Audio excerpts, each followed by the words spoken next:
once you've gained the weight, it's difficult to get back to what it was like before you had the weight on. It's always a little bit harder to get back there and stay there. Now there's data kind of proving it, but we've thought that all along. So we'll find out where this ends. Bringing you a reasoned approach to health and fitness. This is the Phi Life Podcast. Welcome to the Phi Life Podcast. I'm John Barbin. With me is Brad Pilon. And today, Brad had this idea of we're going to discuss things we think are true when it comes to diet and fitness, but we actually can't prove, or there's yet to be definitive scientific evidence to prove it. But in our empirical, I guess, experience with ourselves plus training people, this seems to be these things seem to be evident, and there just hasn't been a paper yet. Or maybe there might not even papers, they're not conclusive. Yeah. Right. Or papers that it might be something that'd be very difficult to study. Like, how do you actually even prove it? Yeah. So anyways, since this is your concept, you take the first, you do the first one that you think is true, but you can't prove. Okay. So we're going with things for me that there is research, but there's research proving it and research proving it not true. So I'm just going to go with what my experience is. And I think that there is a greater hypertrophy or muscle growth response from hitting a muscle at different angles. So if I had a choice between 6 sets of flat bench press for my chest, really heavy weight, a big movement, all the compound lift, all that stuff, or if I could do 1 set of flat bench, 1 set of incline, 1 set of decline, a set of flies and a machine, and one other thing, I think hitting that muscle from multiple different angles, bonus point if it's also failure or close to failure at multiple different rep areas. I think you get more bang for your buck, and I think that the muscle is stimulated wholly that way. There is, we do kind of research with EEG and all that kind of stuff where you can see muscle activation. But then when people kind of look down to the fiber or even like areas of the muscle, they're like, wow, it's the distal versus proximal area or upper versus lower is actually more activated with this group than that group. So I feel like as long as the muscle is being worked, if you can feel that target muscle working and you're hitting it from multiple different angles, but on each one of those angles, you're still feeling that target muscle working, I think you're getting more bang. If even if it's just like 4 or 5 sets, let's say 4, I think you get more bang out of your time doing 1 set of 4 exercises, but like really giving it on those exercises than 4 sets of 1. That's my, can't prove it, but think it's true. Right. So almost like adding novelty throughout the workout versus the same movement pattern for multiple sets versus you're still training the same muscle, but the movement pattern keeps changing. So theoretically, you're continually introducing novelty from set to set. Yeah. So there's a theoretical reason why that should work, assuming you're hitting whatever the maximum intensity possible on each of those exercises. That I could see how. I mean, you're meaning from muscle growth, right? Stimulating hypertrophy. Yeah. So obviously not strength, because strength, that's the reverse. So specific.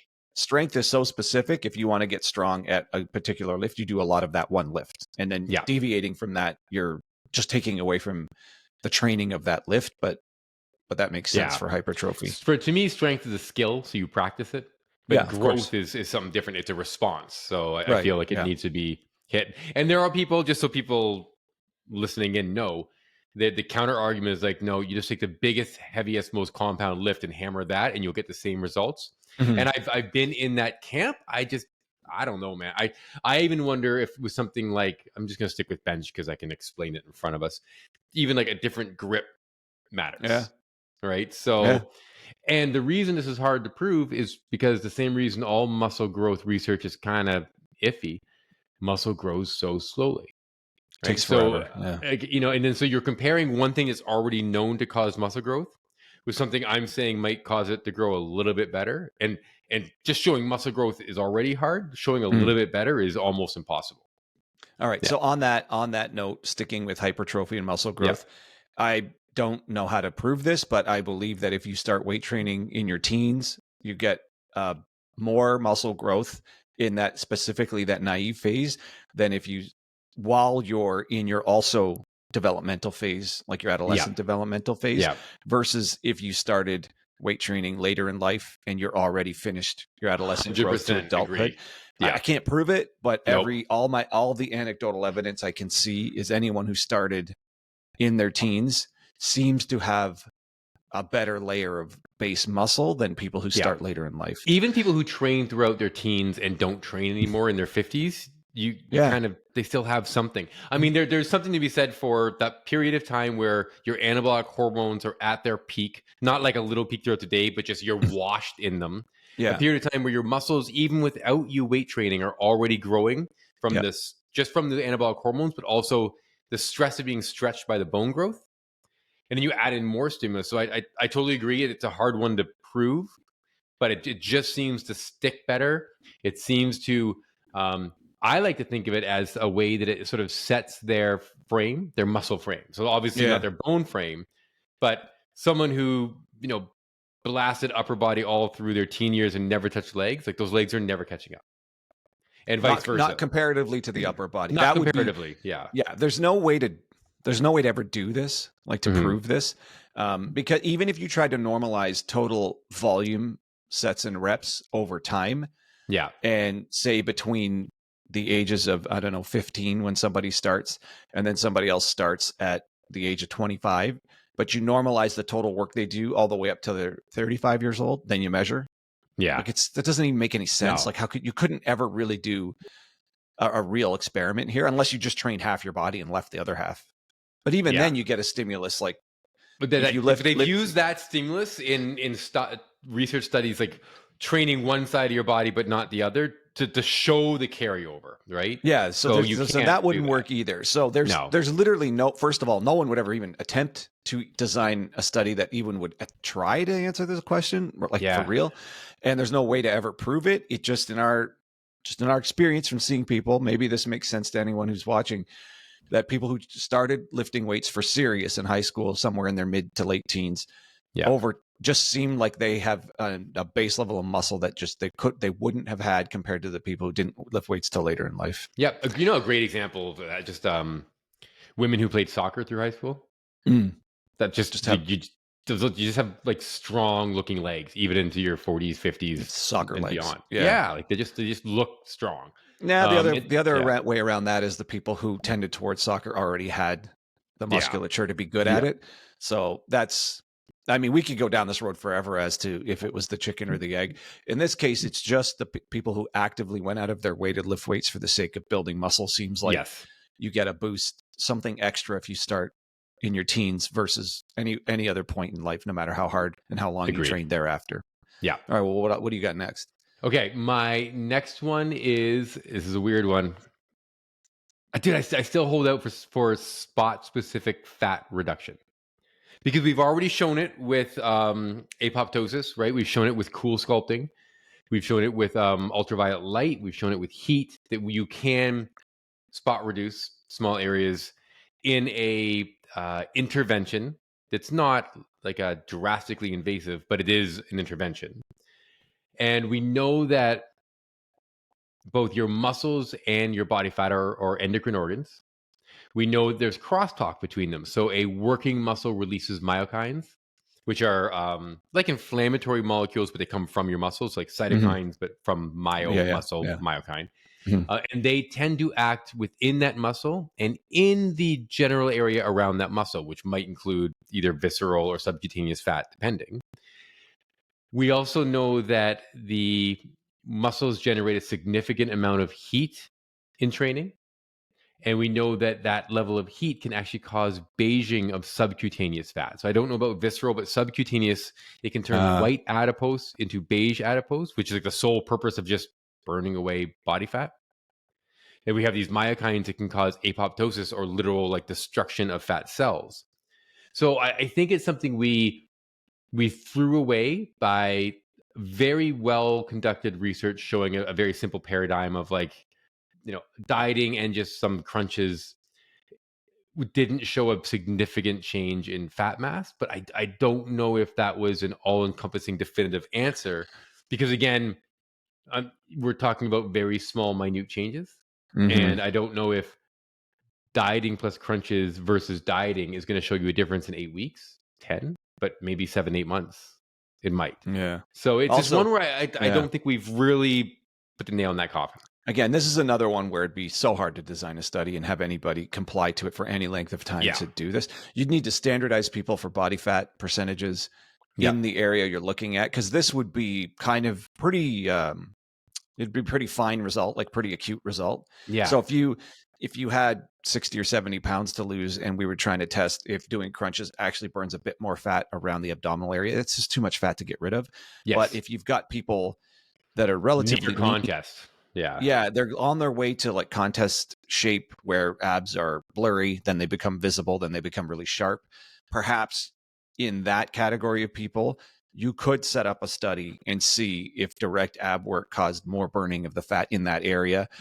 You need pretty fine measurement tools as well. Ultrasounding the subcutaneous thickness, something like that. Yeah, I mean, you'd need like really well calibrated calipers, but that still, it might just come down to visual. I don't know. And the other thing is it comparing one person to another is not going to really tell you the answer. It would have to be the same person doing it 2 different ways. Yeah.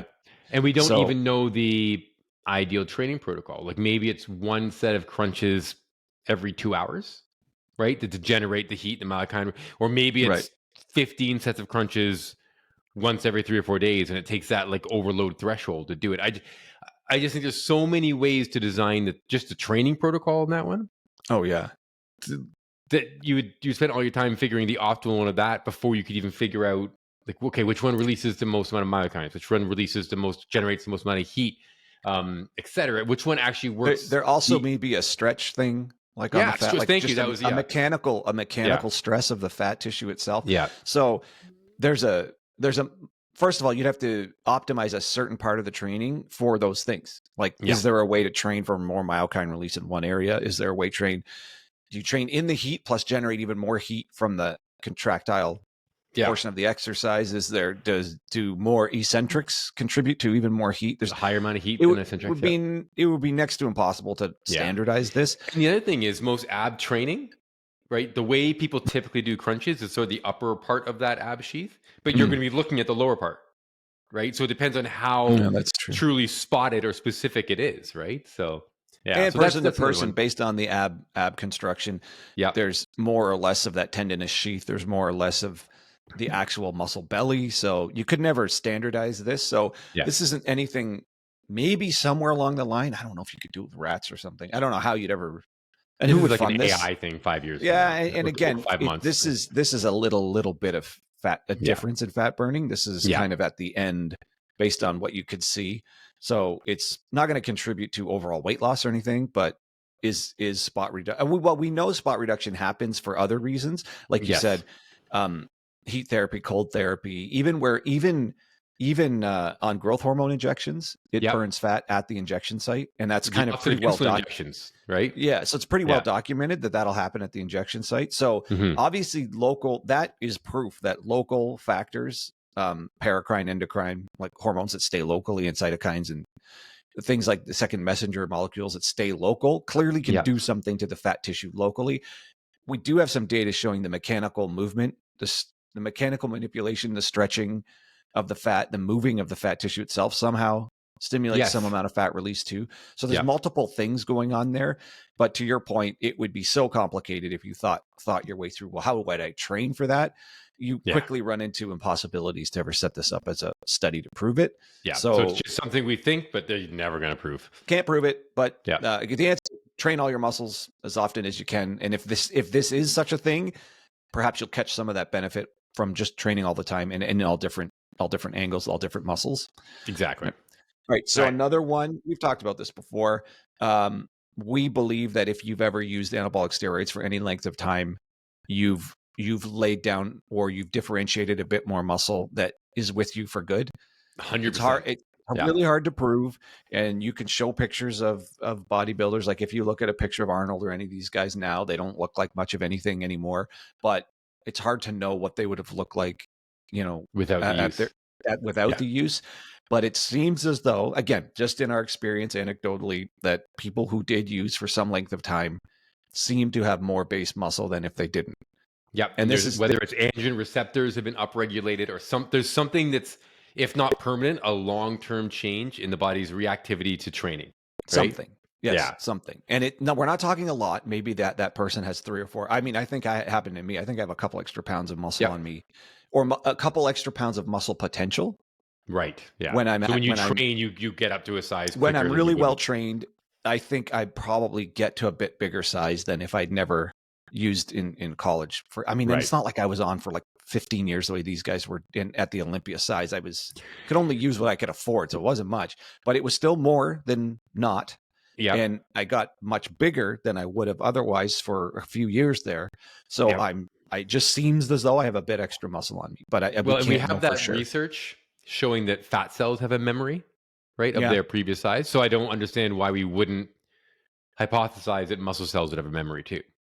But I totally agree. And the thing is, like androgens and growth factors, the steroids, they affect on like the nuclear level inside the cell, right? They don't just, I don't know, wash a cell and make it grow. They actually fundamentally change the workings of a muscle cell, et cetera. Yeah. So it does stand the reason. It's something that I've noticed too with people that I know. I'm always like, you've got like a 5-pound advantage on me. Like, no, if we both start training. To that point, there's quite a bit of physiological explanation and mechanistic reasons why this should hold.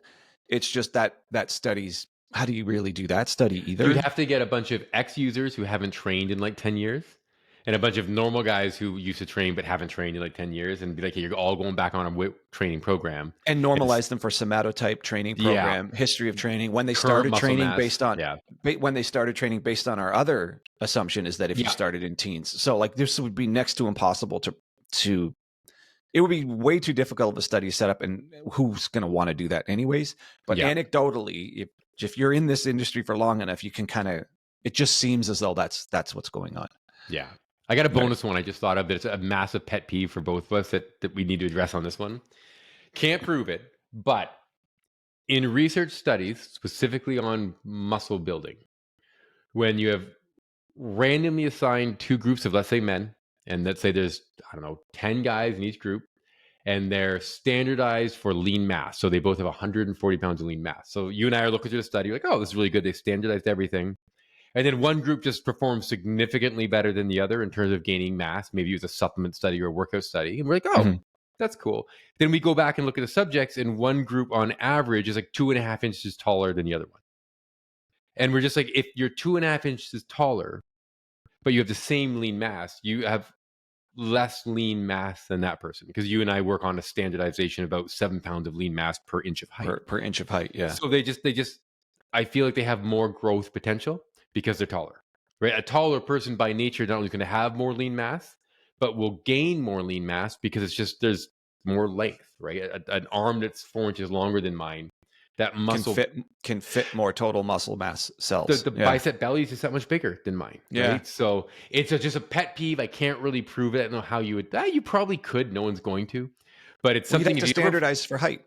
Yeah. You'd have to standardize and height. Which is stupid that they don't.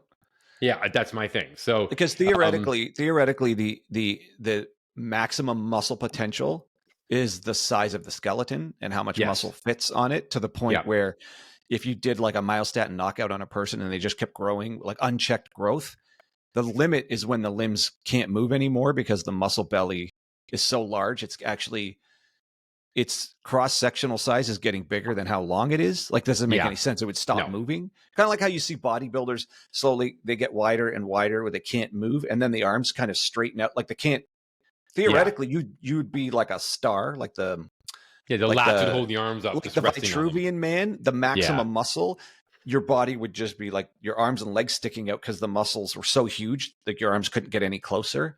Yeah. But like that's, now big bodybuilders start approaching that kind of look. Like they walk bow-legged because the quads are so big, and then their arms start going out because they're all of this muscle mass. You can't literally put the arms any closer. But at some point, they wouldn't be able to even move their limbs when you get to the actual end stage. But all of that is to do with how long the limb is. Yeah. So Shaquille O'Neal will always be able to put more muscle on than someone a foot shorter than him. Yeah. I have actually a funny story on the bodybuilder one. I had a friend of mine, massive legs, and he's decided he's going to start doing like cardio in the gym, but he was like running, and he wore like biker shorts would show off the legs. His legs would rub together so much he would get like a rash, right? Yeah. But his biker shorts, they're gym shorts. He throws them back in the bag, right? He doesn't always wash them. And ends up getting a staph infection on both legs. Oh, no. Yeah. So that's gross. I know. But it just goes to show you, right? He's taking up so much space that they were rubbing with that much friction as he was trying to very slowly jog. Yeah. Anyway, All yeah. So that's another one. We can't prove it, but we're pretty sure it's right. Yeah, I got another one where proof is starting to come out for this, but it's the fat cell memory thing. We always thought this, that after we gained fat from doing like a bulk, which was stupid, and we ended up gaining extra fat in the name of trying to gain muscle, and that ever since then it's been harder to get rid of that fat. And now there's data coming out that there some proof that there's epigenetic changes where the fat cell is predisposed to gaining or refilling up the fat droplet within the fat cell faster. The competition theory is one of them. And now there's some proof that there's epigenetic changes. So it's very crude, but the analogy is muscle memory. Just like your muscles can grow back to the size very easily that you've already got them there. And it doesn't take you the time it took you the first time to regain all the muscle. Same with fat cells. Once they've grown to a certain size, there seems to be some and I think, again, this is hard to prove. I think it has something to do with how long you stay at that size. Yep. Yeah. Okay. That there's epigenetic changes at the fat cell that predisposes it to getting big again or refilling up with, because a fat cell, right? There's a droplet of fat inside the cell. So the cell has other machinery that's not just fat, but as it expands and draws in more and more lipid, that droplet takes up most of the size of the cell. Yeah, but there's a little nuclei, the whole thing, right? There's nuclei, and it's very active. It secretes hormones, second messengers, all that stuff.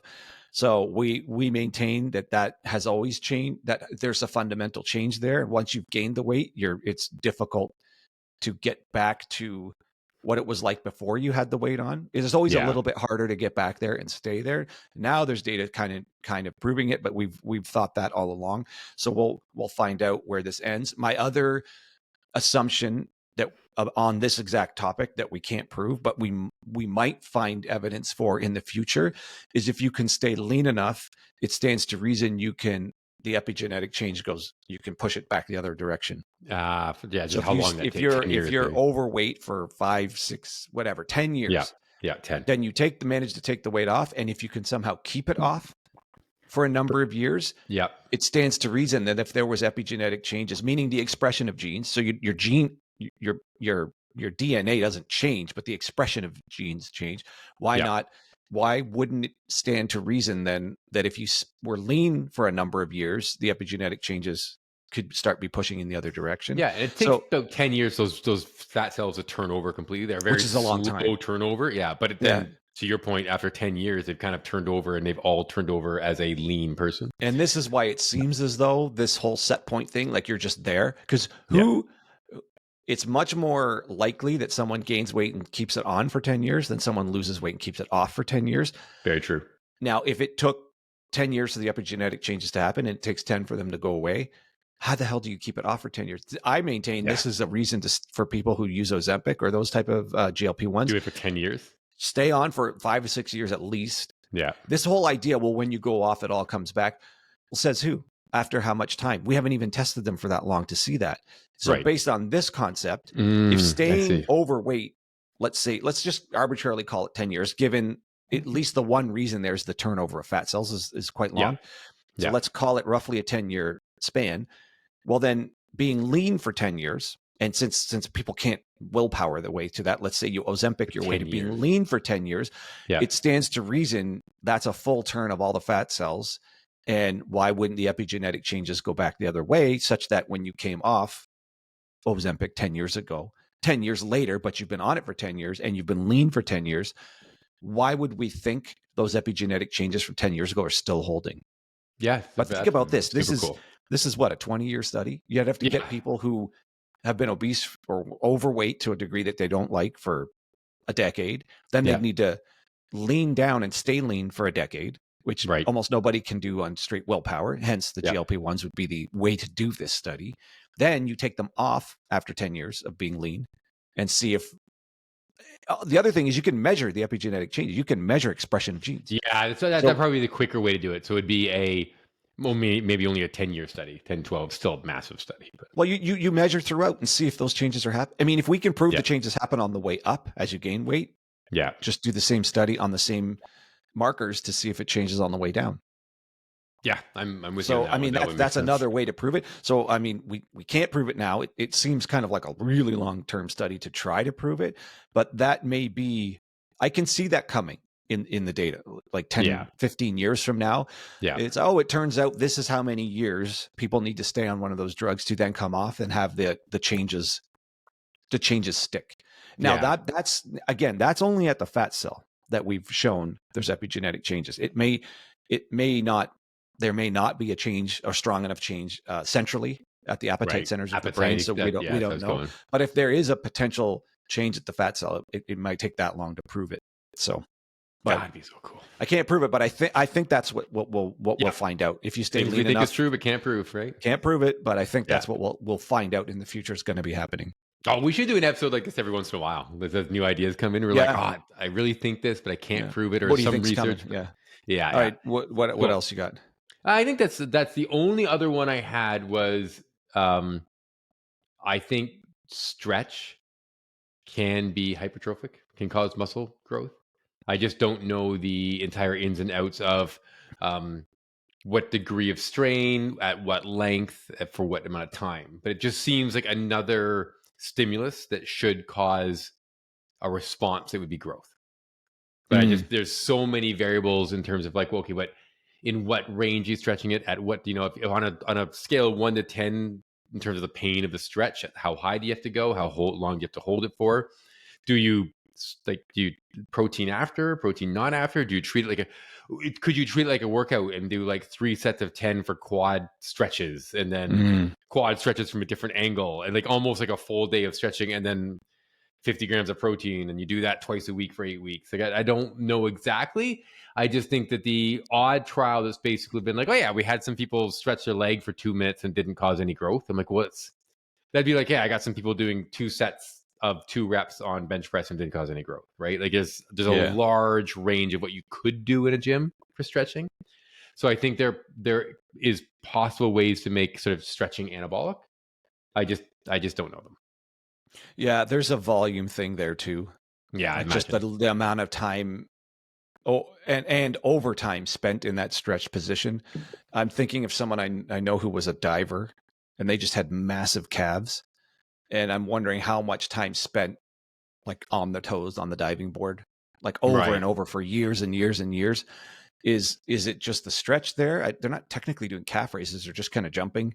But it's compared to anybody else, whatever competitive sport anyone else was in, it's a unique position to be in all the time. Yeah. So it's just this thought that's over time. That's not even a rep as much as it is constantly an intense. It's weird to get time under tension thing.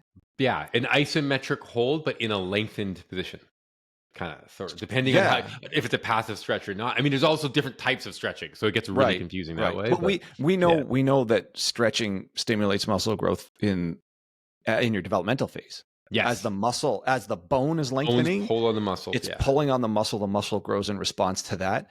I guess theoretically that's the biggest stimulus you could ever have. Yeah, like the muscles. So a 24-hour-a-day stimulus. Right. So that's a hard part which I was just saying, there's something to be said for just volume. Yeah. Like just volume over time.